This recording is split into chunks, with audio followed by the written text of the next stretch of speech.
This is The Space Shot, episode 339 for April 18th, 2018. Long Duration Human Spaceflight, Part 2. I'm John Molnix. Yesterday, you listened to part 1 of 3 parts, so without any further delay, let's continue that conversation.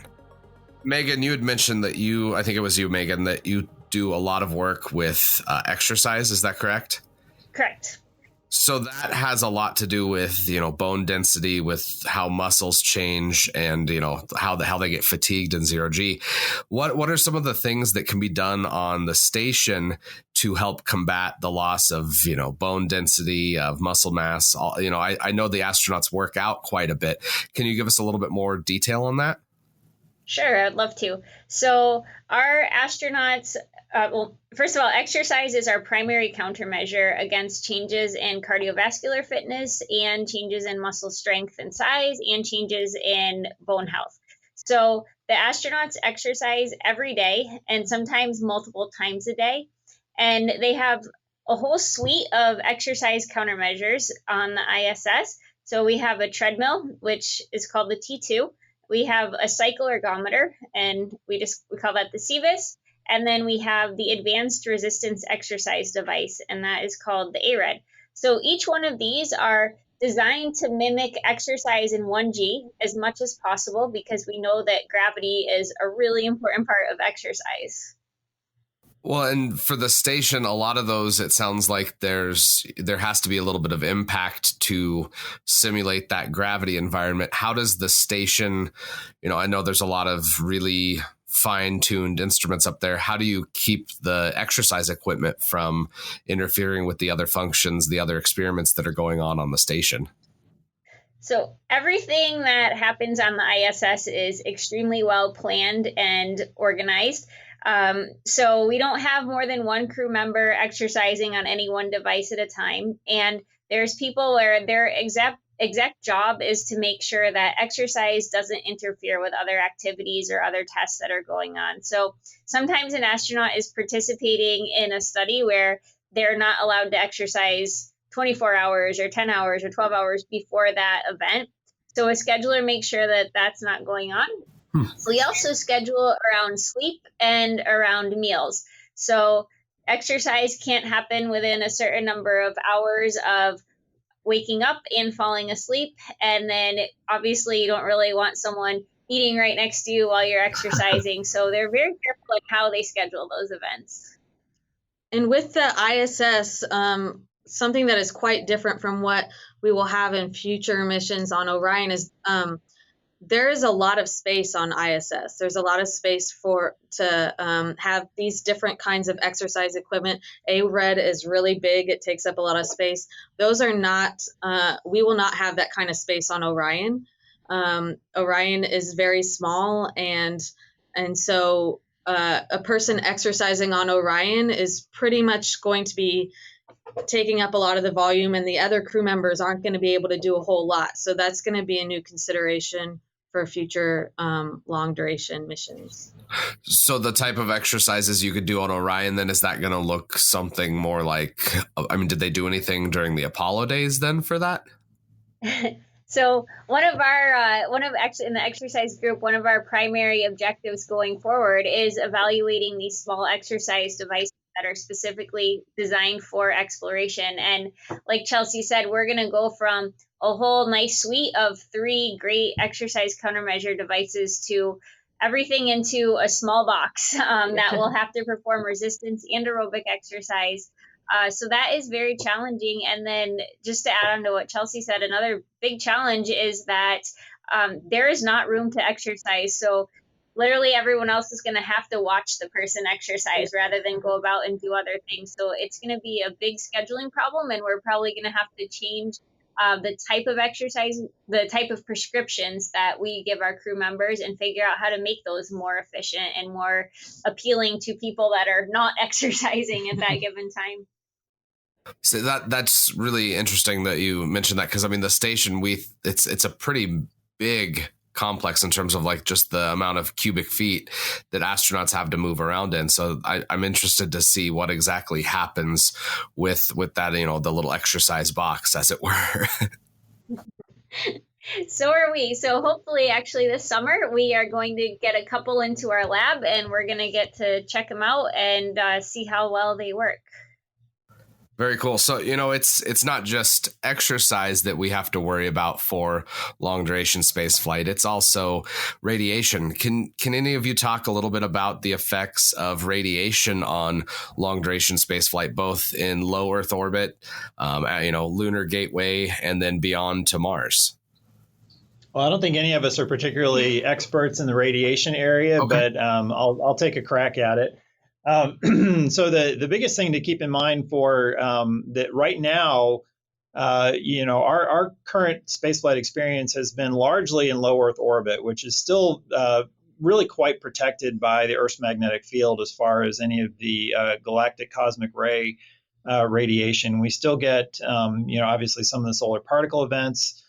Some of that radiation gets through, but we're still protected from the majority of that. Our only experience outside of that has been, of course, going to the moon, where even there, from what I understand, there are very weak magnetic fields that have still protected us a little bit. When we're talking about interplanetary travel, we're going to be exposed. Our crews are going to be exposed to the full brunt of solar particle events and other galactic cosmic rays. So there are a lot of researchers that are working on those problems, dealing with everything from creating new ways to shield vehicles. Obviously, we don't want to have things that weigh a lot, because things that weigh a lot cost a lot to get into orbit. There are groups that are working on radioprotective drugs. And a lot of the ongoing experiments, of course, have to be, they're either cellular based or animal based, because, we collect as much data as we can with dosimeters and things like that from our crew. But again, it's not the same environment that we expect to see once we go towards exploration flight. So the animal models and the cellular models can tell us, a little bit more about what the effects are and what some of the protective measures might be. And the Orion human engineering team has been working with the radiation researchers and trying to even find ways, procedures, testing out procedures for sheltering in the case of a high radiation event. So even if Orion, can't shelter completely in these high radiation events, we have ways of sheltering in bays and stacking stowage around the bays for periods of high radiation. And so we're working on procedures for that as well. Interesting. We've been doing some longer form questions. Let's get into a couple rapid fire questions here real quick. First off, and we've talked a little bit about this, but how well does the research regarding long duration spaceflight in low Earth orbit translate to longer duration missions like a mission to Mars? So that it really translates quite well, and that's something that we've talked a little bit about. Megan mentioned that we're really trying to use ISS as a test bed for exploration and do as much research as we can while we do have the capability on ISS. The environment's the same as far as the microgravity, but there are some very important differences. One difference that Kelsey talked about is, the ISS is huge. It's very large, so psychologically, it's better to have that space available. Physically, it's better, they can actually move around a little bit more. We don't have to worry about the exercise constraints quite so much. But also the radiation environment's different because they're still in low Earth orbit. We're not getting the same radiation exposure that we would be getting on an exploration mission. And one of the more important, another important aspect also is that we have near real-time communication with the crew almost constantly. So right now, our whole concept of operations for medical care and a lot of research activities is that we do remote guidance. We've talked about that a little bit before, and we're just not going to have that for exploration missions. So we need to move from a situation where the expertise is on the ground and we're talking the crew through a lot of procedures to a situation where the crew actually has that information and they have those skills that they need to do whatever they need, whether they're emergency procedures or a routine type of procedure. So physiologically, most of the research that we're doing obviously translates. We're going to have to somewhat extrapolate what we know from our 6-month and very limited 1-year missions on the ISS to a 2- and 3-year mission. But most of it translates very well with those, those caveats. Yeah, go ahead. Sorry. Yeah, I would think one of the biggest challenges that's most different from ISS is going to be the behavioral and psychological health challenges of long duration space flight. We'll have some new potential stressors in going to Mars, such as the Earth out of view issue. We've always had Earth in view, even going to the moon, and one of the most preferred free time activities for a crew is to take pictures of Earth because it's just beautiful. And when we go to Mars, we're not going to be able to have that view or that free time activity to look back on Earth. And so the isolation and confinement is going to be a much bigger issue for Orion long duration and long distance missions. So I was going to add 2 cents here is that it also very much so depends on what physiological system you're studying. So we see some systems where you have a plateau after a couple of months in space, or we see some systems that just continue to decline all the way through the time course that we have up to about 6 months now. So some of the things that we're trying to do right now is get time course measurements of how these different systems change during flight. And that will tell us and directly translate to whether or not there will be a linear loss over 2 or 3 years, or whether we expect things to even out and whether or not 6 months is really representative of the rest of the mission. That's interesting. And, that kind of dovetailed into one of those other questions. So I'm glad all of you were answering in your own way there. Let's change it up with just kind of a fun little question here. Is it true that your fingernails fall off during a long duration space flight? And if so, do they grow back? Yes, and yes. Okay.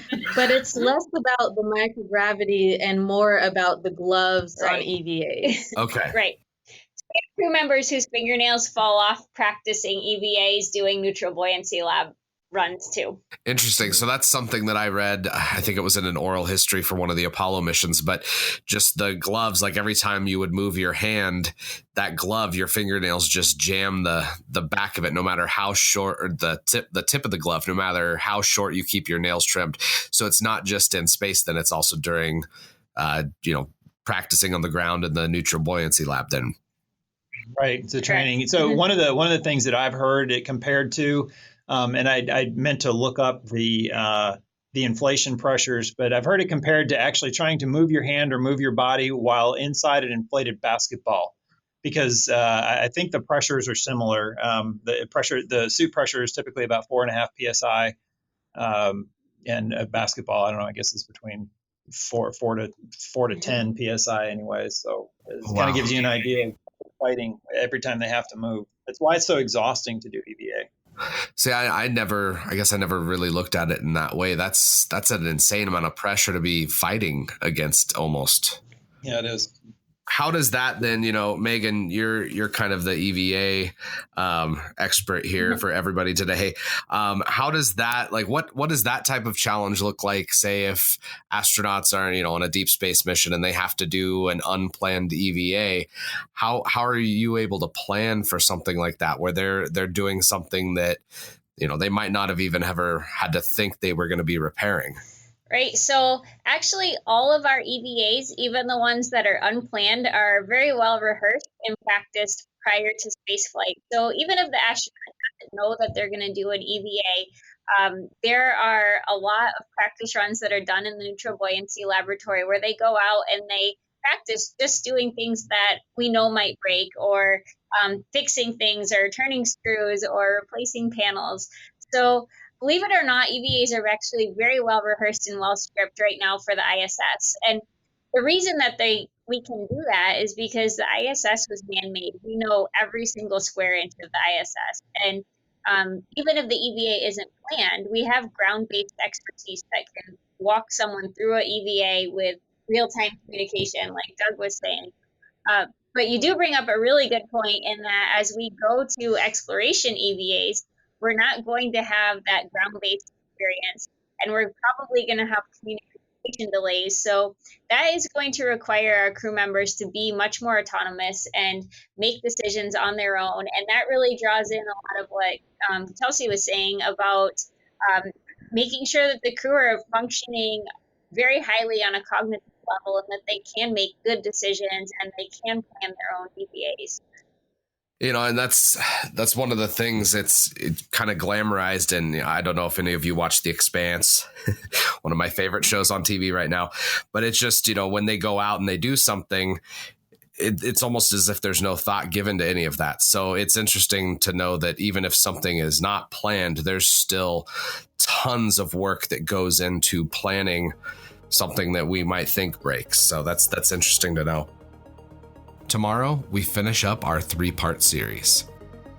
I hope all of you have a fantastic rest of your day. I appreciate each and every one of you that listen to the podcast every day. I'd be incredibly grateful if you could share the podcast with your friends and family. Tag one of them and let them know about your favorite episode. I'd also really appreciate it if you could venture into the Apple Podcasts app or your podcast app of choice and leave a review for The Space Shot. A steady stream of reviews helps ensure The Space Shot is more visible in the Apple Podcasts app.